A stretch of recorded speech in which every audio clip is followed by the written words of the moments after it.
What does an Indigenous Celt look like? This look consists of blue eyes, tanned skin, and dark curly hair.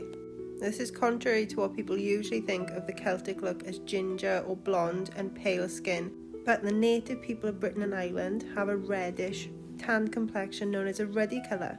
However, through epigenetics, this colour might only come out once they have enough vitamin D from the sun. Many Celtic people might have this ability to tan lying dormant. Our ancient Indigenous ancestors were known as the Western hunter-gatherers. With DNA reconstruction showing, often they lacked the skin lightening gene, but also the skin darkening gene. And this would make sense if they roamed the mountains, which were higher up, closer to the sun, and so needed more UV protection. And blue eyes are interesting, as they are useful for lower levels of light, as they take in more light through the iris.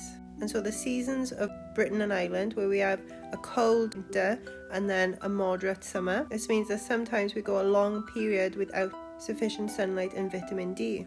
And so both the tan skin and blue eyes are suited to the environment of Western Europe. And we know this DNA was still around by the time of the Romans, as Roman historian Tacitus described the Iron Age Celtic tribe, the Silures, the same as the hunter-gatherer, so tanned, light eyes and dark curly hair. The Silures, meaning people of the rocks, given to them by the Romans, were in southeast Wales, where I'm from.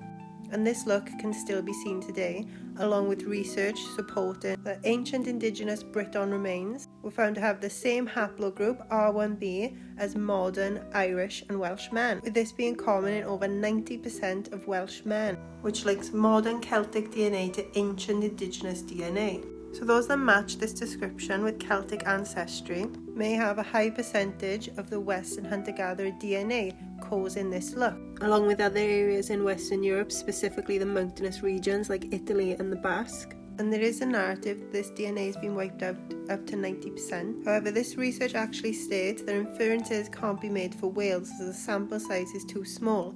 So how can we have any meaningful conclusions about Wales from this research? And so with this look still being so prevalent in Western Europe, especially in South Wales, we need to see more research in these places to make proper conclusions about whether this Indigenous DNA is really as wiped out as they claim, especially when in Ireland they found ancient remains 33,000 years old, continuous with the DNA of modern Irish people, therefore showing this Indigenous DNA has been around for at least 30,000 years. And this tanned, light-eyed, dark-haired look is native to this land of Western Europe. And so you might be thinking, how did this DNA get all over Western Europe with all that water separating them? Well, 10,000 years ago, there was a large landmass known as Dogland, which connected Britain to mainland Europe, along with sea levels being significantly lower.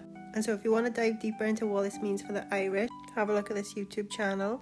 He's Irish and dives into the Irish genealogies, and he actually has a high percentage of Western hunter-gatherer DNA at 51%, which doesn't sound very wiped out to me. And as I was researching, here are some other people who have a high percentage of Western hunter-gatherer DNA, whose DNA disproves narratives. And people on Twitter will actually say, no, this test is wrong, rather than acknowledge that narratives they base their whole career and education on might be wrong.